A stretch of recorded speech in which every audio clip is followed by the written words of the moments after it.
Olá, seja bem-vinda como Me Tornei, eu sou Juliana Fonseca. Se você está querendo escolher uma profissão, se você está querendo fazer transição de carreira, ou se você simplesmente gosta de ouvir boas histórias, você chegou no lugar certo. Pega o cafezinho, a caneta e o papel e anota que lá vem boas histórias, tanto no Instagram, quanto no Spotify, quanto no YouTube e TikTok.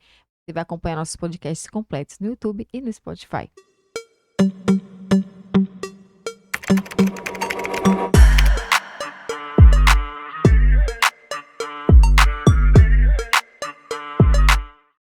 Quem é que pode fazer você? Só você, amigo. E hoje eu trouxe a pessoa aqui, o Papa da palestra na Bahia, Brasil.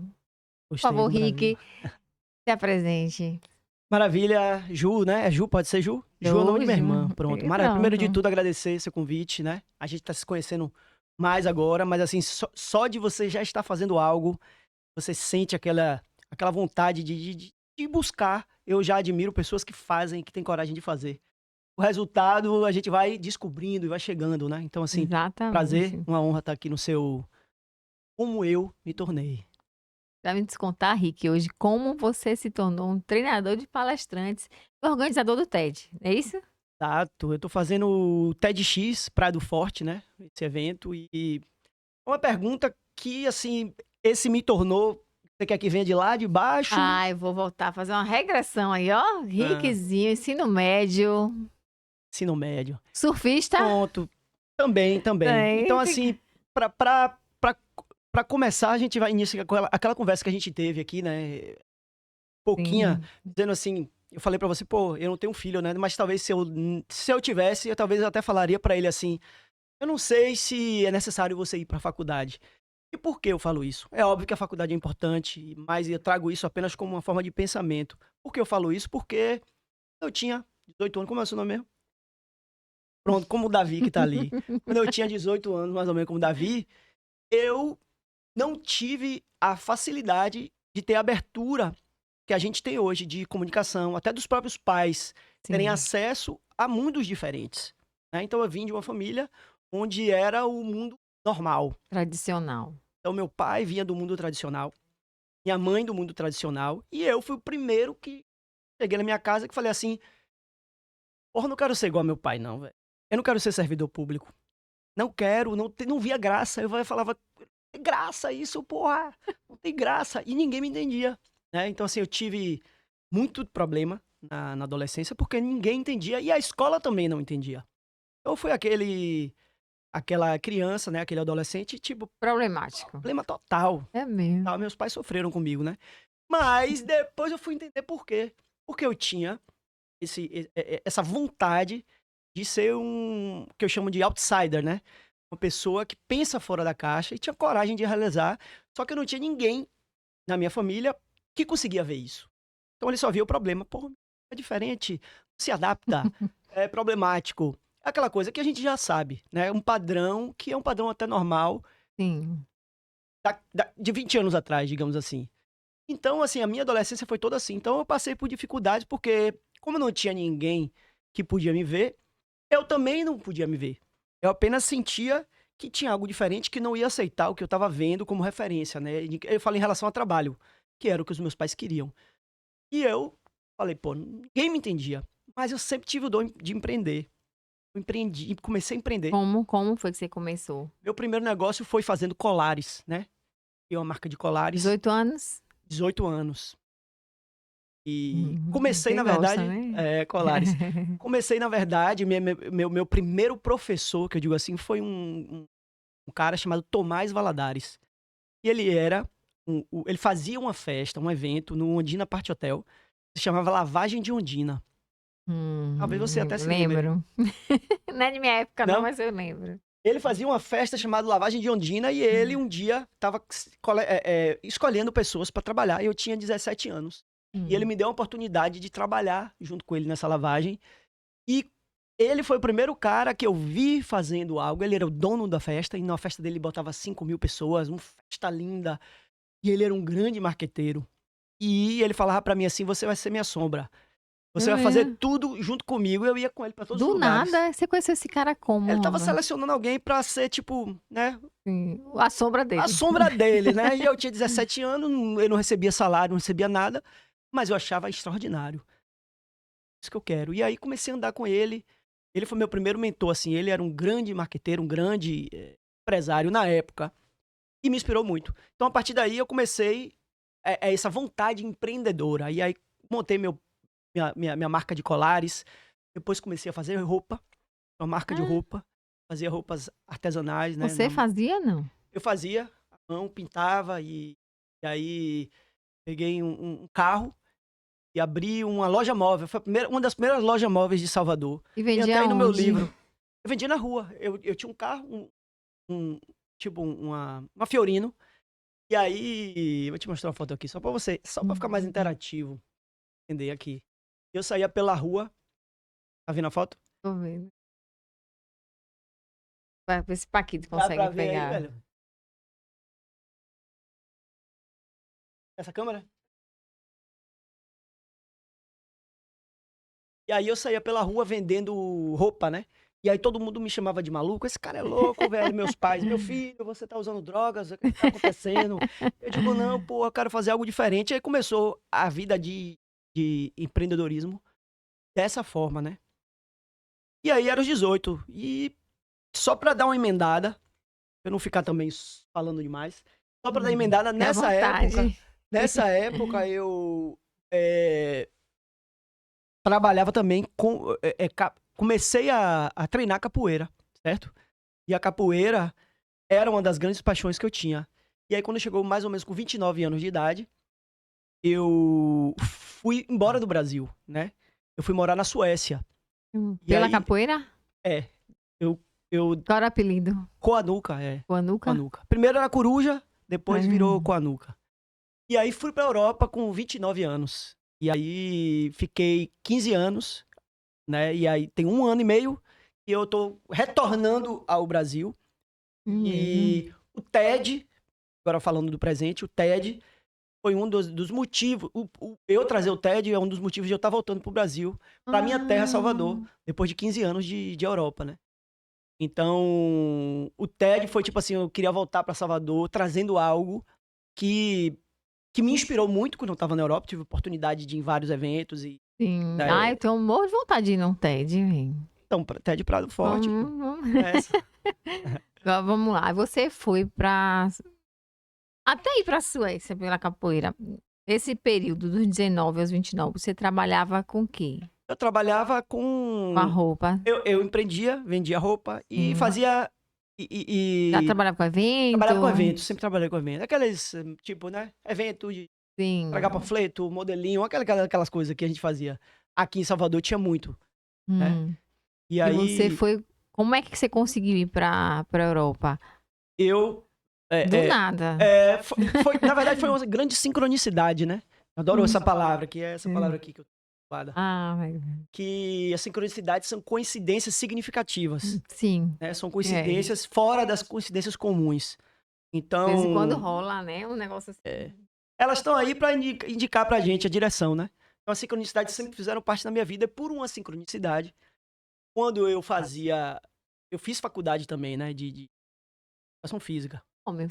É. Eu fazia faculdade de educação física na época, só que eu não gostava da É isso. faculdade, Meu pai queria. queria. E eu falei, pô, eu vou fazer faculdade. Nessa época eu comecei a treinar capoeira na faculdade. Aí um Hum. dia, eu filando aula pra vender roupa, certo? Fazia roupa e eu tava filando aula pra vender roupa. De repente chega um gringo na escola, grandão, com a cara rosa, cabelo louro, e entra na recepção da faculdade. E eu tava na recepção filando aula, conversando com a recepcionista, né? E aí ele chega falando inglês.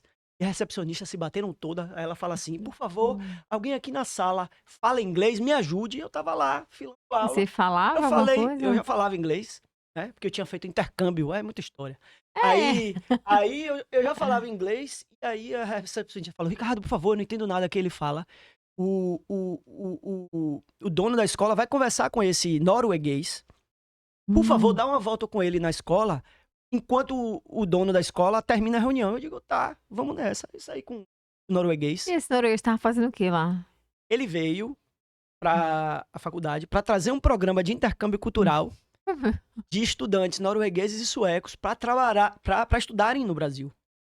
E sincronicidade, Eu tava na sala, do Filando nada, aula. filando aula, conheci esse cara. E aí a gente andou, e depois que eu mostrei ele a faculdade, conversei com ele, fui gentil, não sabia de nada, quem ele era, não sabia de nada, só fui gentil. Ele chega pra mim depois dessa conversa e fala assim: você quer trabalhar pra mim? Assim? Ele, não, eu sou dono de uma escola na Suécia, na Noruega, e vou trazer estudantes noruegueses e suecos para estudarem aqui, no ISBA, na faculdade do ISBA, que era onde eu fazia. Sim. E aí eu falei, porra, tava, né, quebrado, ganhava pouco. Era empreendedor, mas ganhava pouco, né? Fazia roupa, vendia e tal. Falei, claro, na hora. E a partir daí eu comecei a trabalhar com esse. E fazer o quê? Eu recebia os estudantes noruegueses e suecos. E aí eu arrumava famílias para eles, host families, né? Aqui, botava eles em famílias baianas. E era o coordenador brasileiro dessa empresa aqui. Tipo assim, eu tinha um trabalho dos deuses na época. Porque não era fixo. Sim. E eu só ficava andando, era Não tipo tinha que um bater guia. cartão. Tinha que bater cartão, recebia o dinheiro, era bem à vontade e dava aula de capoeira pra eles também. Então, acabou mesclando tudo. E depois eu fiquei 4 anos trabalhando pra eles no Brasil. E depois de 4 anos, Dos 25 aos 29, mais ou dos menos. 25 aos 29. E eu conheci uma aluna, que virou minha aluna de capoeira, sueca. E aí a gente resolveu, eu cheguei pra ela, porra, vamos levar a capoeira pra Suécia. Ela, bora. E aí a gente foi, pum. Ou seja, pra quem tem 18 anos, pra quem até não tem 18 anos, o que eu falo é assim, pra você encontrar o seu caminho, né? Eu acabei escrevendo um livro falando dessa história aqui. Que é Só Você Pode Fazer Você. Foi o meu primeiro livro, onde eu conto várias jornadas que aconteceram na minha própria vida, aplicando uma tríade que eu criei chamada propósito, ação e consistência, para que você crie a sua vida do seu jeito, né? Então, Deixa que eu boto. pra, Como é que pra... funciona isso? Vamos lá. Paquito, Davi. Sim. Como é que você aplicaria essa tríade para Davi? Primeiro é escutar ele, né? Primeiro você tem que escutar a pessoa, porque é isso que eu tô dizendo, quando eu era adolescente, eu não tive Essa ninguém escuta, né? pra escutar. Ou seja, por quê? Não porque, né, meus pais eram maus, ou porque também não tinham essa informação, e porque achavam que estavam certos, chegando pra mim falando, só existe um caminho, você tem que estudar. Se não for por aqui, ele não tinha noção nenhuma sobre empreendedorismo, né? Eles tinham preocupação comigo de achar esse menino. Coitado. Não pode dar para ruim. Pode dar pra ruim. Então, assim, primeiro passo seria escutar. Então, se escutasse ele, assim, diga aí o que você quer. Tudo bem, bora testar. E aí começa a testar as coisas que quer. Eu quero fazer fisioterapia. Bora, vai fazer fisioterapia. Mas, e aí, né, você vai. Mas é isso que eu tô dizendo, às É vezes. isso mesmo que você quer, né? E às vezes eu acho que. E já é uma teoria minha. Eu acho que muita gente que não tem afinidade com a escola, digamos assim, natural, normal, o jeito formal, geralmente tem afinidade com o empreendedorismo. Aí já é uma opinião minha. Tem Sim. muitas pessoas. Se você estudar os grandes empreendedores, muitos deles não se adaptaram à escola normal, o ensino da forma que a gente, né? Tinha uma visão fora da casa, da Fora caixa, da caixa né? e eu faria isso, né? Se eu fosse conversar com como eu já trabalhei muito tempo também com terapia e eu tive clientes jovens que você via que o menino tinha problema porque ninguém escutava ele para tentar realmente enxergar a habilidade dele e dar crédito àquela habilidade, né? É propósito, escutar, É propósito, ação e consistência. ação e É porque propósito consistência. sem ação é alucinação, né? A gente que É verdade. aqui, por Ai, ai, o exemplo, meu sonho. meu sonho aqui você tá tendo propósito e ação. Você tá Sim, aqui vindo gravando. Isso é. E agora a é consistência. Foi verdade. a parte que a gente estava conversando aqui no começo. Perfeito. Propósito, ação, consistência é uma fórmula que faz você criar a vida do seu jeito. É Não é do meu verdade. jeito, não é do jeito do outro, é do seu jeito. Não Como é o seu jeito, adianta é único. tentar vir aqui gravar 1, 2 podcasts, depois baixar a visualização e aí perder a consistência. Não existe, né? Propósito, ação e consistência, a fórmula Sim. do sucesso. Perfeito. Para quem sabe o que é sucesso para si. Porque o sucesso é algo muito único também. Você tem que saber o que é sucesso pra você. E aí, atrás de manifestar aquilo, né? Porque tem muita gente que foge e começa a focar, eu quero ter um sucesso parecido com o de alguém. E aí perde o propósito, porque quando você, né, quer ser parecido, perde a autenticidade, né? Porque a autenticidade e a habilidade de deixar de lado quem você pensa que deveria ser para Ai, ser pera, quem realmente é. calma, calma, que eu buguei aqui agora, calma. Autenticidade. Eu parei na Autenticidade. autenticidade. Autenticidade e habilidade Hum, de deixar de lado sim, quem você pensa que deveria ser para certo. ser quem realmente é. Quem realmente é. Ok. E a autenticidade tá ligado com o propósito, é isso que eu tô querendo. Seu. Autenticidade vem para as mulheres mais cedo que para os homens? Eu acho. Não sei. Vocês têm Não, essa. autenticidade é É, algo que não tem gênero, não né? tem, Não né? tem tempo. Tem gente que tem gente que não tem. Todo mundo tem, Hum. mas tem gente que não vive, não descobre. Essa é a diferença. Todo mundo tem, mas a maioria das pessoas não se conecta com a autenticidade. Que É, é justamente essa citação. Autenticidade e habilidade de deixar de lado quem sim. você pensa que deveria ser. A maioria das pessoas está no mundo que pensa que deveria ser. Você vê lá a Virgínia Fonseca. Ah, eu quero ser igual a Virgínia Fonseca. Você sabe quem é Virgínia Fonseca? Não, mas Paquito sabe quem é Virgínia Fonseca. É, não. Ai, o pessoal de hoje em dia, essas blogueiradas aí com Sim, 20 milhões de seguidores. A mulher tem 2 filhos, a barriga é chapada. Não tem como ser normal aquilo ali. E aí a galera acha que aquilo ali é o normal e quer ser igual, andar de jatinho. sim. E fica todo mundo ali. 20 milhões de jovens achando que aquilo ali é o que elas queriam ser, mas na verdade provavelmente não é o que elas queriam ser, Exato, exato. né? Se você tá querendo copiar, uma coisa é você modular, né? Uma coisa é você Sim, se inspirar. É bem diferente. Uma sim, coisa é você se inspirar, outra coisa na programação neurolinguística, né? Que é sim. uma das áreas que eu me formei, né? Eu estudei programação neurolinguística em Londres, né? Como? Nesse período que você estava na Nesse período Suécia? que eu estava na Você foi Suécia, pra lá ensinar, trabalhar com capoeira. eu cheguei lá para ensinar capoeira. Então você chega Hum. na Europa, né? Dos primeiros 2 anos, é tudo lindo, né? E aí eu cheguei, comecei a ensinar Até o primeiro capoeira. inverno, o Até negócio o primeiro inverno você vê a neve e fala, porra, eu amo a neve. E eu quero pegar na neve, aquela coisa gostosa. Depois do segundo você ano você fala, escorrega na rapaz, neve é chato neve. pra caralho. Como é que a galera consegue? E aí, mas eu fiquei, né, 15 anos. Então, nesse processo de chegar, né, como capoeirista, primeiro, Sim. eu comecei a ver que eu tinha outras possibilidades, né, na Europa, na Suécia, estava num país. Você chegou a terminar a faculdade aqui? Terminei a Educação educação física? física, Tá. fui. E aí fui pra lá e quando eu cheguei lá eu comecei a ver outras possibilidades. E falei, pô, vou aproveitar as oportunidades que a Europa me dá e Hum. comecei a estudar mídia, né? Hum, E aí montei uma produtora, né, assim, do zero, né? Eu cheguei lá sem recurso nenhum, comecei do chão mesmo. hum. E aí montei uma Hum, produtora de vídeo, certo? Aí tem uma produtora lá, até hoje, se chama hum, Coanuca Filmes.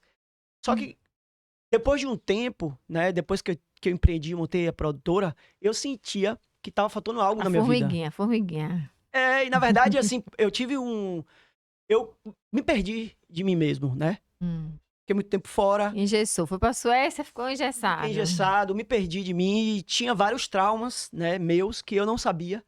E como eu tava lá sozinho em outro país, coisas de dentro pra fora precisavam ser curadas, né? E eu Sim. não sabia o que era e fiquei mal. Tive, né, épocas que eu tava depressivo, Uma dormia, vez, né? dormia o tempo todo, apesar de ter montado um negócio, tava faltando algo na minha vida. E eu falei, pô, eu montei um negócio que eu não tô feliz. Mas tava preso naquele negócio e eu não tava feliz. E aí eu falei, pô, eu tenho que buscar algo, né? E aí foi no momento que eu comecei a buscar o desenvolvimento humano pra me ajudar. Então eu Sim. comecei a estudar, né, programação neurolinguística. Primeiro eu fui para um evento de Tony Robbins, né, Anthony Robbins, Sim. como participante. E aí, porra, aquele evento me ajudou muito. Eu comecei a desbloquear vários traumas que eu tinha na infância, problemas com meu pai, né, questão de autoestima, brigas de família, aquelas coisas que ficam dentro da gente e todo mundo Sim. tem que resolver para poder se Sim. alinhar com o propósito, né? Então, eu passei por uma fase de autodesenvolvimento, de cura, Mas eu aproveitei pra fazer isso, eu falei: "Pô, já que tô aqui na Europa, eu quero fazer isso com os melhores". E aí fui pra Tony Robbins e depois fui estudar programação neurolinguística com os criadores da programação neurolinguística, né, que é o John Grinder, que é o criador da programa, e o Richard Bandler, que são os 2 criadores da PNL. Eu fui estudar com eles, eu falei: "Vou estudar logo com os cara que são os melhores", e fui lá. Como é que consegue isso, assim? Pagando, não é isso, tem que você vai eles Lá têm em uma Londres escola, tem a em escola, Londres, é? é. Tem a escola que é a Ah, NLP Academy, que é a Academia de Programação Linguística. Todo mundo que você vê de hum, PNL aqui no Brasil, tudo lá. vem de lá, pô. Não tem como que se eles criaram. Então tudo que a gente vê aqui Hum. veio de lá, né, pra cá. O desenvolvimento humano todo do Brasil que você melhores que você tem hoje, todos aprenderam ou com Tony Robbins Hum. ou com eles. Vem cá, quanto tempo esse curso? É 1 mês de curso, mas Hum, bem, 1 tipo, mês. pancadão, intensivão, nos Hum, 2. É um curso que você vai e fica imerso com eles. Então, assim, mudou minha vida, né, a minha vida sim. interna, começa de dentro pra fora. Então minha vida interna mudou e eu comecei a me reprogramar. Nessa reprogramação, fui me alinhando com quem eu era de verdade, a minha autenticidade. Autenticidade e habilidade de deixar de lado, você pensa que deveria ser para ser quem realmente é. Então eu fui me alinhando com minha autenticidade. E a partir daí comecei a ajudar outras pessoas, né. Aí comecei a fazer eventos na Europa. Eu tenho marca de evento que se chama Outside Comfort Zone, que são eventos que eu faço na Suécia. São eventos de desenvolvimento humano. Comecei a fazer isso na Europa. E aí depois de 15 anos eu falei: "Porra, velho, tô com saudade de casa, né, quero voltar pra Bahia, sou baiano, quero voltar pra casa", e é uma coisa que começou a me Era minha chamar. praia. Minha praia, o sol, a baianidade, eu amo, não existe lugar igual Bahia pra mim, Hum, e igual a nossa cultura no mundo, eu rodei bastante. Não, rode o mundo, não vai achar, na minha opinião. E aí hum. eu falei: "Tá na hora de voltar". E aí veio, voltando, eu falei: "Pô, quero chegar no Brasil trazendo alguma coisa legal, né". E aí eu conectei o TED, Ah, foi? foi pra poder chegar aqui no Brasil trazendo algo legal, que na época que eu vim aqui, eu estava indo e voltando. Tá lembrado disso, mas eu vim aqui, todo ano eu vinha, ficava 1 mês aqui no Brasil, né, Hum. durante esses 15 anos. Daí eu resolvi: "Pô, eu vou voltar de vez, pra dar de volta o que eu consegui aprender", porque a gente tem um potencial grande aqui na nossa terra e não foi à toa que eu nasci na Bahia, Deus podia ter me botado em qualquer lugar do mundo e me botou aqui. Porra, tem algum motivo. Mas aí você entrou em contato com o pessoal do TED, é isso? Gente, Isso, pra mim o negócio do pessoal do TED é uma coisa tão distante, sim, que eu sim. jamais ia pensar em fazer um negócio desse. É isso, mas eu tive acesso, né, a outras pessoas que fizeram lá na Suécia. E aí é isso, entrei em Aí contato, você criou esse aí vai fazer essa edição do TEDx Praia do aqui em Praia Forte. do Forte, que É, dia? vai ser 27 de abril 27 de abril de 2024 agora. de E o 2024. tema do TED vai ser "Seu propósito é um presente para o mundo", né. Então eu fiz a seleção, eu sou o curador do evento e o treinador de palestrantes do evento. Então eu tô treinando praticamente os 10 palestrantes que Hum. vão, né, se apresentar lá nesse dia. E o tema está sendo "Seu propósito é um presente para o mundo", e a gente está levando, né, um cunho bem sustentável, né, porque eu moro lá na Praia do Forte, eu moro Ai, que eu moro na charme. Lagoa Aruá, não sei se você conhece, é dentro da floresta. Então assim, a gente vê que precisa de uma atenção justamente para a sustentabilidade e preservação da natureza, do geral, mas lá também, que é digamos assim, que é um lugar onde ainda tem um pouco de consciência de preservação, né. E Sim. aí o evento, os palestrantes que estão indo para o evento têm esse propósito. Eles fazem trabalhos lindos de cunho, né, quando eu falo propósito, muitas vezes a pessoa não entende os níveis de propósito. Existem Porque tá 2 na níveis. muita moda agora, Tá muito né, na a palavra moda, é. Ou propósito. seja, o propósito que as pessoas estão falando hoje em dia é o propósito da moda. Então Sim. eu digo assim, o propósito existe em 2 níveis. Hum. O primeiro nível é o nível que você faz o propósito da moda, que é você faz o propósito dizendo que é para o outro, mas você tá fazendo para si, né. Você tá falando assim: "Ah, meu propósito", mas você quer vender a si, você quer falar de si. E existe outro nível do propósito, que é seu propósito é um presente para o mundo. Tá fazendo algo que você estaria fazendo de qualquer jeito, mesmo que você não estivesse ganhando grana, para o mundo.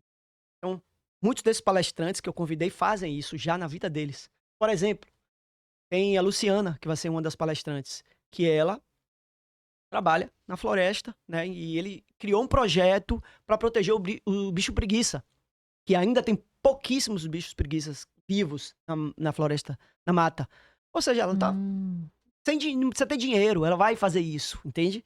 Tem o Henrico, que trabalha com as baleias. Ele falou, velho, eu comecei a trabalhar com as baleias, só existiam 3.000 baleias, hoje são 35.000 baleias. Jubarte, né, viva. Tem o próprio Daniel, que vai ser um dos palestrantes, você sabe quem é Daniel? É Daniel Cadi. Ele vai ser um dos Hum. palestrantes. Ele é um cara que eu falo pra ele, porra, Daniel, você poderia ser qualquer coisa, mas ele fala sobre agrofloresta, ele fala sobre abelhas, ele é um cara que inspira outras pessoas, né, a, a, a prestar atenção à natureza. Então são pessoas que poderiam estar fazendo outras coisas e estão fazendo escolhas que são para o mundo, entende? Além dele, tem Nelinho, que faz um trabalho com voluntário, que ele viaja com um grupo de pessoas para o sertão para ajudar pessoas a construírem suas casas. Assim, então, você entende a diferença de Sim. propósito, do nível de propósito, são dois níveis. Então, a maioria das pessoas está nesse nível ainda, que é natural, eu entendo, porque eu também já passei por isso. Tá naquele nível, pô, eu vou fazer algo que é meu propósito, mas é meu benefício, né? Primeiro do que o benefício para o mundo. Então, é o outro nível do propósito. Eu assisto aonde depois esses episódios do TED, Você pode assistir Ricardo? você vai assistir no canal do TED, porque todos os vídeos vão ser enviados para o TED e vão Uhum. estar no site do TED.com, né? É. Geralmente eu falo assim, ó, qual a dica que você dá para quem tá começando na sua profissão? Mas no seu caso, vou pedir assim, qual é a dica que você dá para quem tá começando a dar palestras, a querer se vender, fazer um marketing pessoal, Ponto palestrante. quanto palestrante? Primeiro, se conectar, né, com a sua autenticidade. Primeiro de tudo, é isso que eu tô dizendo, para você ser um palestrante, né? Hoje em dia eu trabalho com treinador de palestrantes, né? Eu tenho um curso que eu vendo fora do Brasil, não fiz nunca aqui ainda. Se chama Speak to Inspire, né? Palestre para inspirar. E eu vendo esse Hum. curso fora do Brasil. Todo ano eu viajo, esse ano eu vou viajar, aí eu faço curso na Suécia, É presencial, é? presencial. É um curso que eu faço, que eu ministro na Suécia, em Cipros, né, na ilha de Cipros, na Grécia, e esse ano eu vou pela primeira vez, vai ser Amsterdã, que é um curso de oratória autêntica, né, que, primeiro, respondendo a sua pergunta, as pessoas têm que se conectar com a sua autenticidade, porque a autenticidade é o primeiro passo para você palestrar com sucesso, porque a autenticidade conecta. É questão do autoconhecimento? O autoconhecimento de si e o autoconhecimento de quem você é, né? Porque, assim, Sim. a autenticidade, se você for fazer uma pesquisa, teve um estudo, por exemplo, pesquisou todas as palestras do TED e para descobrir quais foram as que tiveram mais pessoas que Hum. gostaram, certo? E fizeram esse estudo. E nesse estudo ficou claro, primeiro, as pessoas, os TED Talks que tiveram mais aplausos de pé foram pessoas que estavam primeiro conectados com a sua autenticidade, com a paixão pelo aquele tema. Porque se você tem paixão por algo, naturalmente, quando você envia aquela mensagem para o seu público, conecta a pessoa, né? Se eu tenho energia no que eu falo, se eu tenho paixão no que eu falo, é o primeiro passo. Não é tudo.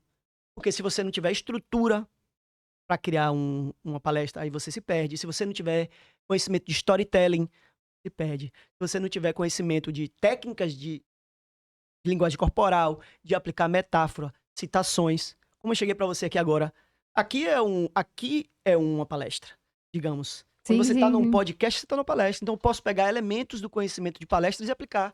Eu apliquei aqui com você uma citação, né? Sim. Eu posso chegar para você aqui, pegar citações do meu bolso, trazer para usar para você. Tipo, autenticidade e habilidade de deixar de lado quem você pensa que deveria ser para ser quem realmente é. Aí eu posso trazer outra. aqueles que amam a paz poderiam, aqueles que amam a paz deveriam se organizar com a mesma eficiência do que aqueles que amam a guerra. Ou seja, você pode usar várias técnicas Sim, pra de chamar a oratória atenção, né. para se conectar com o seu público Hum. e ser um palestrante onde as pessoas vão te pagar, O que seria entende? esse storytelling, esse conhecimento de storytelling? Storytelling é a habilidade de entender o poder que as histórias, contar histórias, têm Hum. em conectar humanos. Porque as histórias estão presentes no nosso DNA. A gente, enquanto espécie humana, só sobreviveu por causa de histórias, né? Eu vou te dar um exemplo disso. Sim. Um dia eu estava assistindo uma palestra de uma pessoa, e a pessoa estava contando que estava no meio de um mato, e nesse mato, ela estava andando nesse mato, e aí vieram várias abelhas atacar ela. A pessoa foi atacada por abelha, ela não sabia o que fazer. De repente ela saiu correndo, as abelhas vindo, por sorte tinha um lago, ela foi e mergulhou no lago. Então ela descobriu que, se for atacado por abelhas, a primeira coisa que você tem que fazer não é tentar Uhum. tirar a abelha, é você correr para dentro da água. E se não tiver água, procura água e mergulha, né? Pronto. Um dia tô eu lá na minha mata, que eu te falei que eu moro na mata, tô andando na floresta, aparece um monte de abelha, vem pra cima de mim. A primeira já deu uma picada logo na minha testa. Pá! Eu digo, porra, me leei. Dói pra caramba. Você acha que a primeira coisa que veio na minha cabeça foi o quê? Correr pra dentro d'água. Por quê? Por causa de uma história. É. Ou seja, eu lembrei da história e fui fazer aquilo. A gente só sobreviveu no mundo enquanto espécie porque antigamente não existia televisão. Antes da Uhum. televisão, as pessoas ficavam sentadas onde? No rádio, No né. rádio, ouvindo rádio, storytelling. Mas antes do rádio, a gente ficava onde? Na caverna? A gente ficava na Já beira do fui já fogo. fui muito atrás, né. Já foi, mas é isso, a gente vem disso. Ou seja, nessa época, Uhum. como é que as pessoas. Saiu o índio, né? O índio foi pra mata, foi caçar. Aí veio um rinoceronte gigantesco atrás dele. Ele viu o rinoceronte, ele falou: caralho, velho, o rinoceronte vai. Ele tava sozinho na mata. O índio sozinho na mata. Viu o rinoceronte vindo atrás dele. Ele pensou: vou morrer. Ele vai me matar. Então ele começou a correr do rinoceronte. Isso não tinha televisão, não tinha internet, não tinha rádio, não tinha nada. O índio na mata. O rinoceronte vindo atrás dele, ele começa a correr. Ele começa a cansar. Aí ele para. Quando ele para, ele percebe que o rinoceronte para. Falou, oxe. Ele fala, agora eu vou correr porque parece que o rinoceronte cansou. Ele começa a correr de novo. Quando ele começa a correr, o rinoceronte vem atrás dele. Atrás dele, ele para de novo. O rinoceronte para. Ele fala, pô, o que tá acontecendo? O rinoceronte deve ter cansado de novo. Ele começa a correr de novo. O que acontece? O rinoceronte vem atrás dele de novo. Aí dessa vez ele fala, vou ficar parado um tempão aqui. Escurece. O rinoceronte dá a volta e vai embora, certo?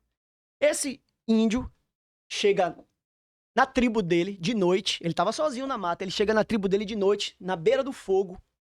Tá sentado. Começa a contar histórias para os mais novos. Davi. Pronto.